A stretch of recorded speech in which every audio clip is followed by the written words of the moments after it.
Сегодня, 29 июня 2026 года, жители микрорайона Шуакты Турксибского района города Алматы провели собрание жильцов.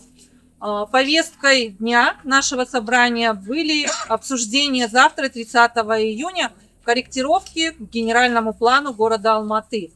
Согласно этих корректировок, часть микрорайона Шуакты попадает под снос, и в дальнейшем планируется на территории наших жилых домов застройка домами средней этажности. Это этажность 5-6 этажей дома.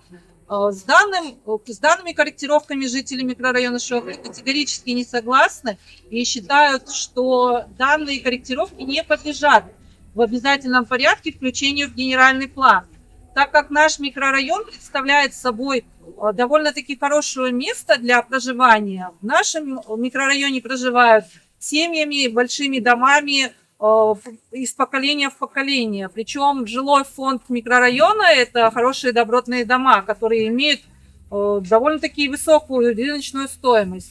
Более того, должна отметить, что микрорайон находится в экологическом пространстве и в соседстве с водоохранной зоной.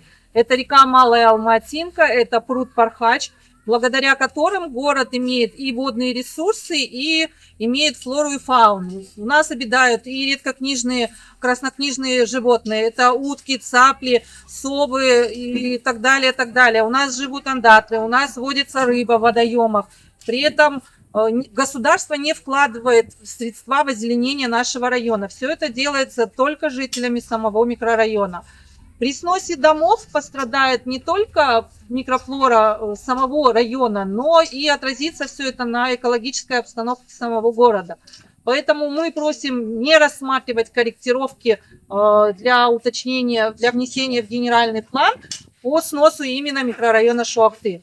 Жолдамам біздің Қазақстан Республикасының президенті Қасым-Жомарт Тоқаевына және Алматы әкімдігі Дархан Амангелдіұлына бағытталады.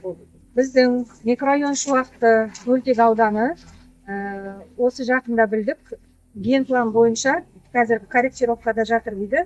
Біздің мөлтек ауданында көп қабатты үйлер түседі деген, және сносқа кетеді деген. Бірақ біз бұл пікірмен келіспейміз. Біздің мөлтек ауданымыз жаңадан құрылған, 20 жылда болған жоқ. Барлығы жаңа. Қаншама адамдар өзінің күшімен, қаншама жылдар бойы өздерінің тірнектеп жинаған ақшаларын салып, үлкен-үлкен үй, зәулім үйлер салып жатты. Бірақ соның барлығын басқа нелерге қарамастан бұзғалы жатыр. Оған біз жол бермейміз.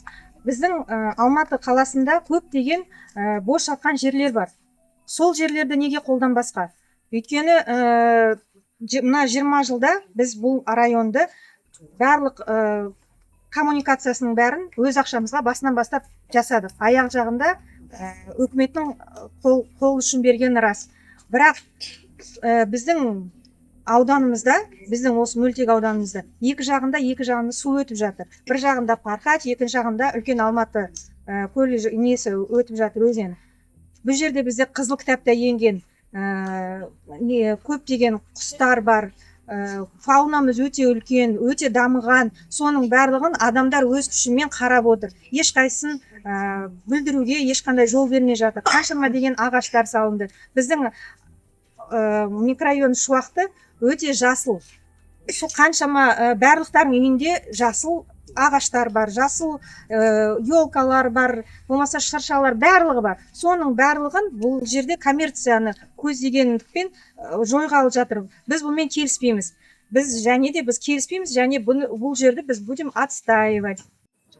Құрметті ағайындар, біз Шуакты шағын ауданының тұрғындарымыз.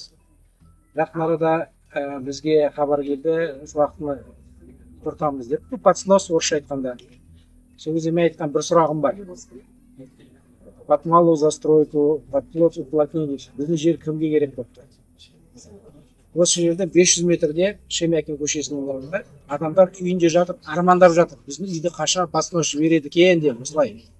Бұрынғы үйлер Хрущевтің кезінен бері салған мекенжайлар бар. Шолқын бойында, қасымызда көп жерлер, бос жерлер бар. Біздің Шуакты мөлтек аудан кімге керек болды? Соған жауап беріңдерші. Біз осы жердің тұрғындарымыз, біз Шуактыны бұзуға ешкімге бермейміз. Жол бермейміз, соған айтқым келіп отыр. Бір сөзім. Бірақ жауап бермеді. Кімге біздің жер керек болды? Жер жетіспей жатса, толып тұр мына жерде 500 метр былай, 100 метр былай, шуақтыдан бөлек жан жақтан. Біздің жер кімге керек болды? Соған жауап беріңдерші.